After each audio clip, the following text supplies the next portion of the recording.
Welcome to the States, and like all my shows, there will be spoilers. Also be letting you know what went down a bit and will be in the order of what I saw at Survivor Series.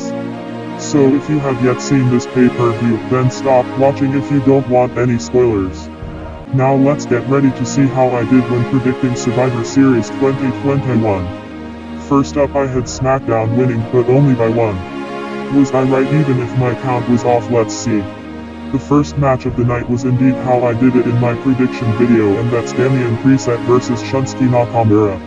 I had Nakamura winning, making Smackdown 1 Raw 0. As for the show, it was good back and forth, and Rick Boone did cause distractions by simply doing sick guitar riffs. Towards the end, Prest snapped and took Boone's guitar and broke it and then stacked Boone. He then got himself disqualified by hitting Nakamura with a piece of the guitar. So this means it became Smackdown 1 Raw 0, and I was right. Next match ended up bringing the Raw Women's Champion Becky Lynch versus Smackdown Women's Champion Charlotte Flair. I had Lynch winning, giving a point to Team Raw. This had lots of great back and forth with plenty of close pinfalls. None of them really had the upper hand during the match. At one point Lynch put Flair into a figure 4. Then a few minutes later Flair did Lynch's move, the disarmer. Then when it came to the pin, Flair tried to cheat by holding onto the middle rope, which the ref caught. Then Becky managed to pin Flair by holding the bottom rope and did not get caught and won it for Team Raw. So I was right.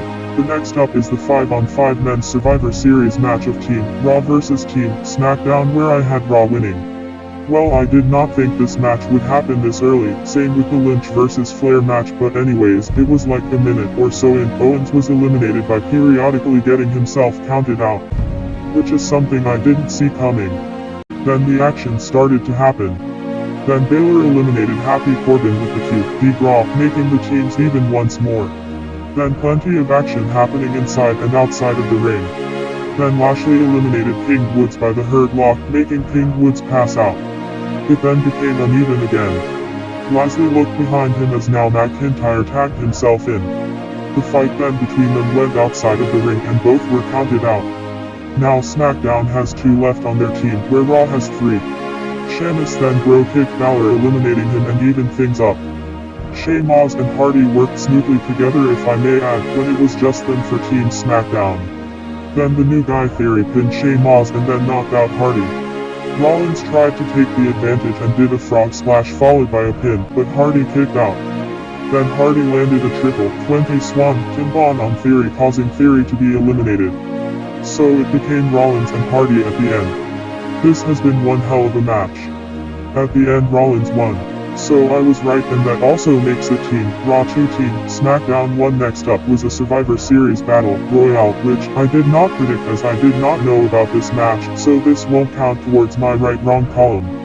At the end of it all, Omos won the match, making Team Raw 3 Team Smackdown 1. Next up was the Raw Tag Team Champions RK Bro versus the Smackdown Tag Team Champions the Usos, where I had the Usos winning. However, I was wrong, and this makes Team Raw 4 Team Smackdown 1, so with only 2 matches left, Team Raw has already won Survivor Series, so because of that, just like that, I have to put up 2 in the wrong column. As predicting Smackdown as the winners was the prediction I made.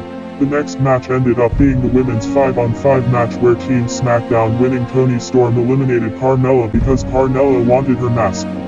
During most of the match it was Banks versus Belair. Morgan hit Storm with the Valiant and pinned her, making it even things up. Then Banks eliminated Morgan. Ripley got eliminated by Blazer to the knee in the face, making Belair the last remaining for Team Raw. Banks were counted out as the team was fighting with each other. Belair eliminated Natalya by a roll-up pin and did a great hit on Blazer and eliminated her, making it a one-on-one fight. Then Belair hit the Kiss of Death, no Black Heart, and winning it for Team Raw. So I was wrong, and making it Team Raw 5 Team Smackdown 1. The last match of the night was Raw's WWE Champion Biggie versus Smackdown the Universal Champion, Roman Reigns. For this match I had Reigns winning. Early on Reigns got out of the ring and got back in after the count of 7 at point. Roman was more focused with the WWE audience, then Biggie Roman almost won with a count-out victory, but he decided to stop it by stepping out of the ring, which led to another close call of a count-out on both men. When Roman missed the Superman punch, he then did the rock bottom, then did a Superman punch, but that did not work, not even a second, so he did it a third time. However, that did not work either as he was getting ready for a score. However, when he was able to do it after being spared himself out of the ring room and hit it in the ring, but Biggie kicked out of it. Another rock bottom and Biggie did the big ending with Roman grabbing the rope to break the 10 count. Then at the end, Roman hit the spear and got the 1-2-3, so I was right and making it Team Raw 5 Team Smackdown 2. So for this episode you can clearly see I have 4 right and 3 wrong, giving me a F. Man, I was really trying to avoid that. As for my total grade, I have 574 right and 193 wrong, giving me still a C overall. That does it for the stats. Next show will be on how I did on NXT's War Games. I just hope I do better than this one. Anyways, Thanksgiving is coming up, and I am thankful for my family, friends, my subscribers, and anyone who watches my videos. Either they like them or don't. What are you thankful for?